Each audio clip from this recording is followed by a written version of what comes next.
Assalamualaikum warahmatullahi wabarakatuh.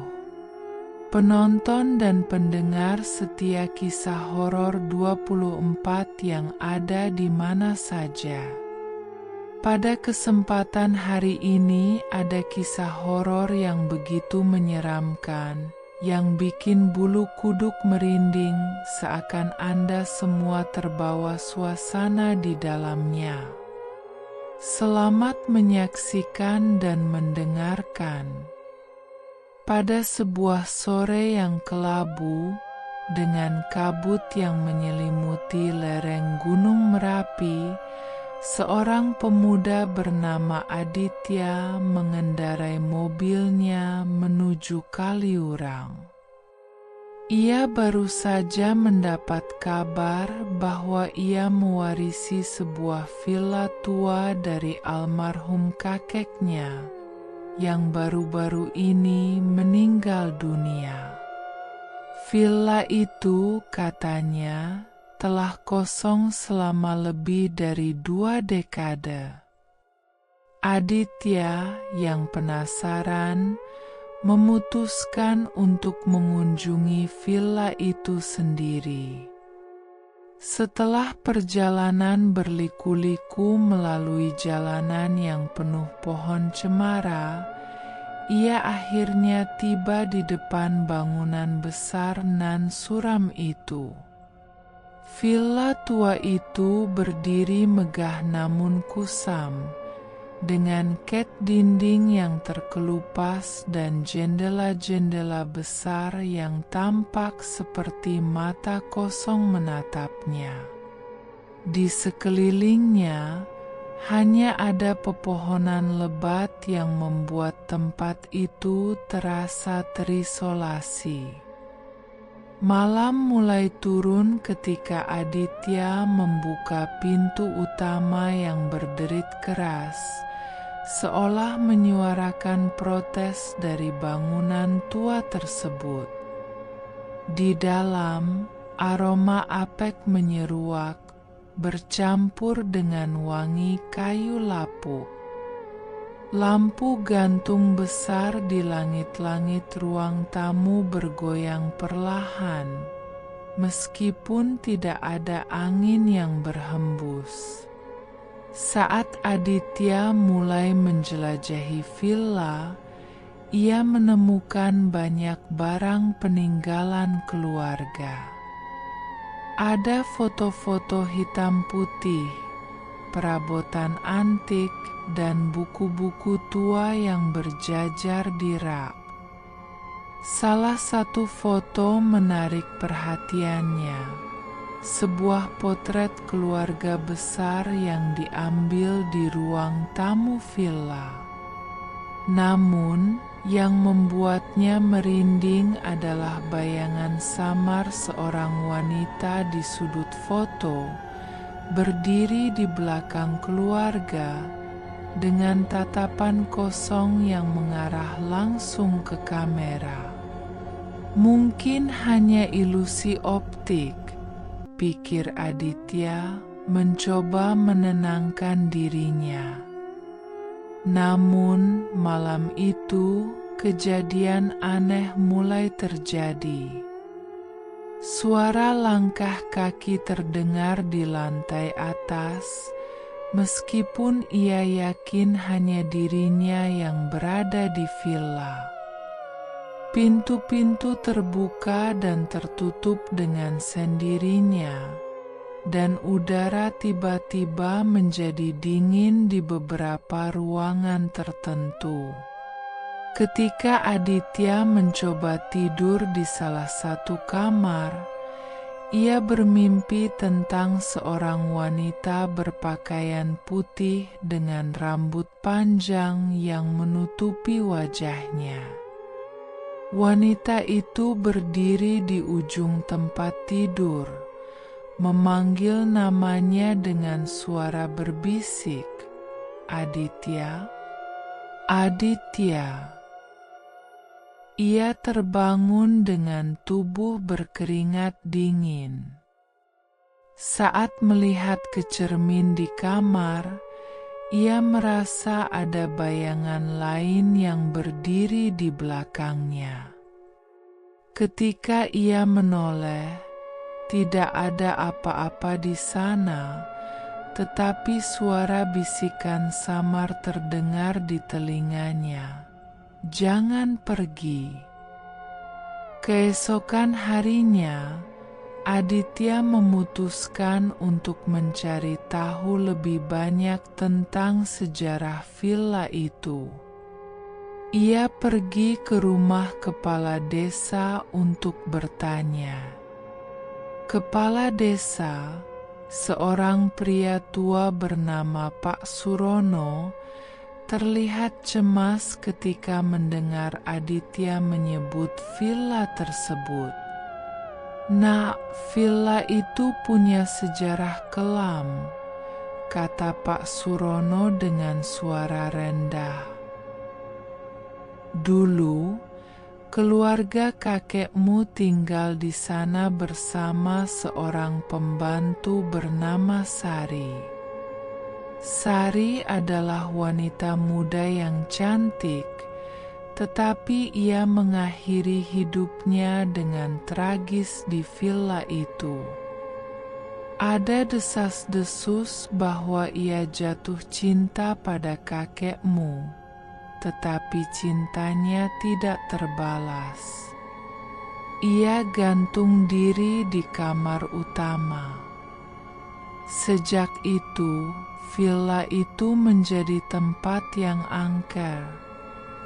Banyak orang yang mendengar tangisan atau melihat sosoknya berkeliaran."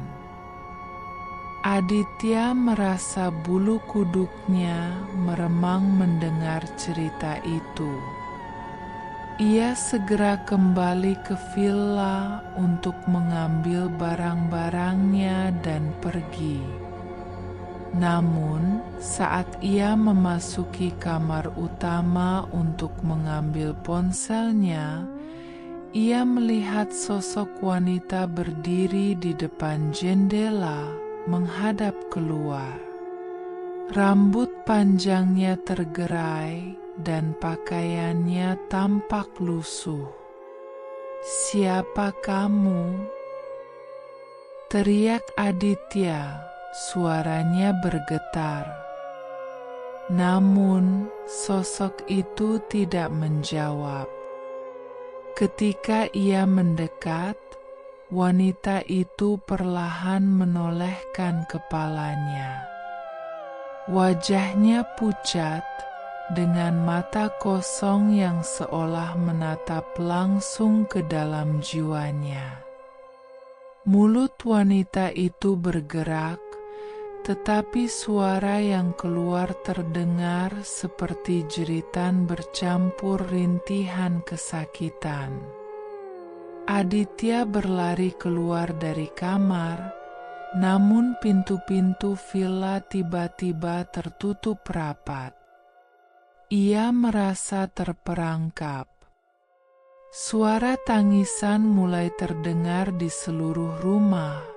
Semakin lama semakin keras. Aditya berteriak meminta tolong, tetapi tidak ada yang menjawab. Lampu-lampu di villa berkedip-kedip, dan udara menjadi semakin dingin. Sebuah suara berat tiba-tiba bergema dari arah ruang tamu. "Kau tidak boleh pergi."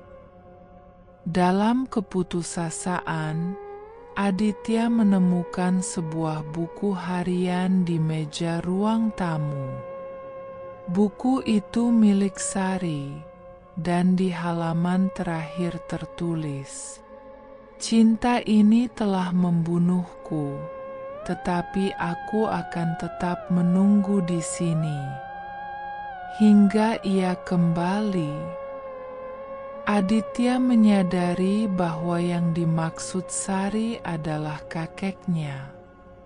Namun, kini ia yang terjebak dalam dendam dan penantian arwah wanita itu. Malam itu, Villa tua di Kaliurang kembali menjadi saksi bisu hilangnya seorang penghuni baru. Namun cerita tidak berakhir di situ. Beberapa hari kemudian, keluarga Aditya mulai khawatir karena ia tidak kunjung pulang. Kakaknya, Laila, memutuskan untuk menyusulnya ke Kaliurang.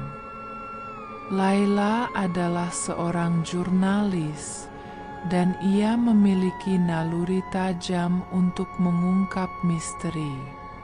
Ketika Laila tiba di villa, ia langsung merasakan aura menyeramkan. Villa itu terlihat lebih menyeramkan daripada yang ia bayangkan, dengan daun-daun kering berserakan di halaman dan suara-suara aneh dari dalam rumah. Ia menemukan mobil Aditya di depan villa, tetapi tidak ada tanda-tanda keberadaan saudaranya. Laila memasuki villa dengan hati-hati, membawa senter dan kamera. Di ruang tamu, ia menemukan tas dan ponsel Aditya yang tergeletak di lantai. Ponsel itu masih menyala dengan pesan terakhir yang belum terkirim, "Laila, aku butuh bantuan." Villa ini. Sebelum Laila bisa membaca seluruhnya, lampu gantung di ruang tamu mulai berayun keras. Ia merasakan ada sesuatu yang mengawasinya. Suara langkah kaki terdengar dari lantai atas, dan Laila memutuskan untuk mengikuti suara itu. Di lantai atas, ia menemukan kamar utama. Pintu kamar itu setengah terbuka, dan di dalamnya ia melihat bayangan seseorang berdiri membelakanginya. "Aditya," panggilnya dengan suara bergetar. Bayangan itu perlahan berbalik. Namun, bukan Aditya yang ia lihat, melainkan sosok wanita dengan wajah penuh luka dan mata yang kosong. Kulit wajahnya terkelupas, memperlihatkan daging yang membusuk di bawahnya.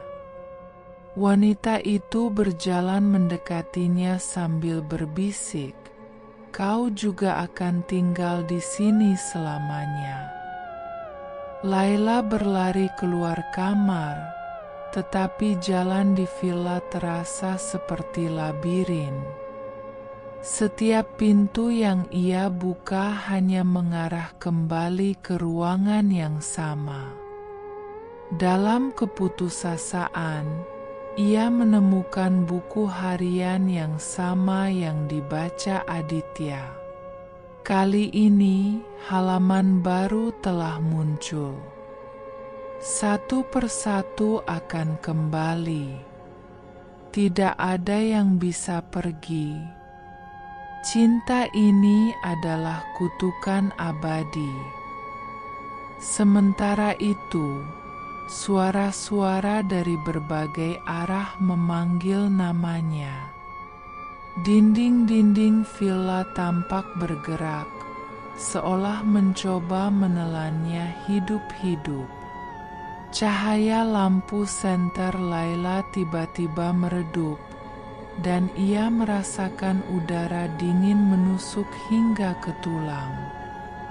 Tangan-tangan tak terlihat mulai menyentuh bahunya, menarik rambutnya, dan mencoba menyeretnya ke lantai. Menyadari bahwa ia tidak bisa melarikan diri, Laila memutuskan untuk mencari cara lain. Ia teringat cerita tentang Sari dan mencoba berbicara dengan arwah wanita itu.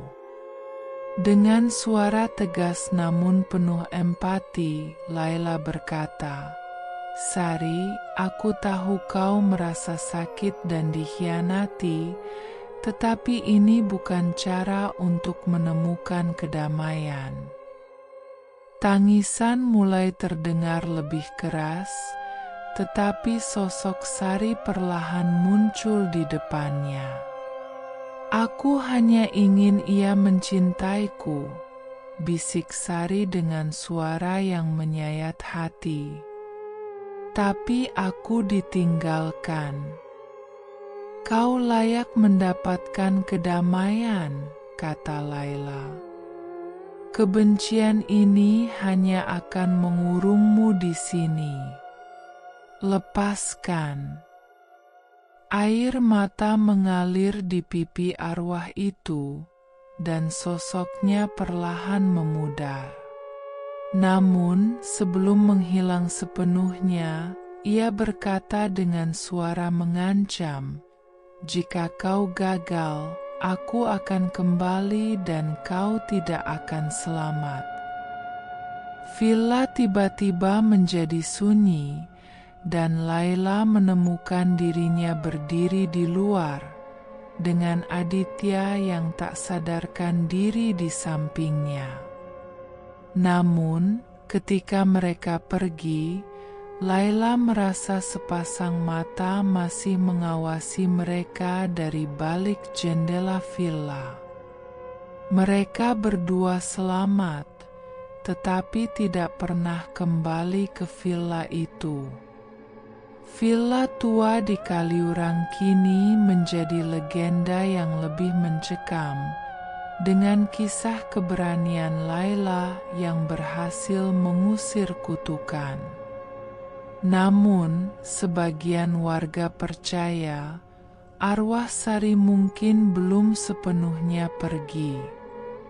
Malam-malam tertentu, suara tangisan masih terdengar dari dalam villa, seolah menunggu kedatangan tamu berikutnya. Terima kasih telah menonton video channel Kisah Horor 24. Semoga penonton dan pendengar setia Kisah Horor 24 bisa terhibur. Tunggu video Kisah Horor 24 berikutnya. Jangan lupa like, subscribe, komen, share, dan klik lonceng notifnya agar Anda tidak ketinggalan cerita Kisah Horor 24 berikutnya. Wassalamualaikum warahmatullahi wabarakatuh.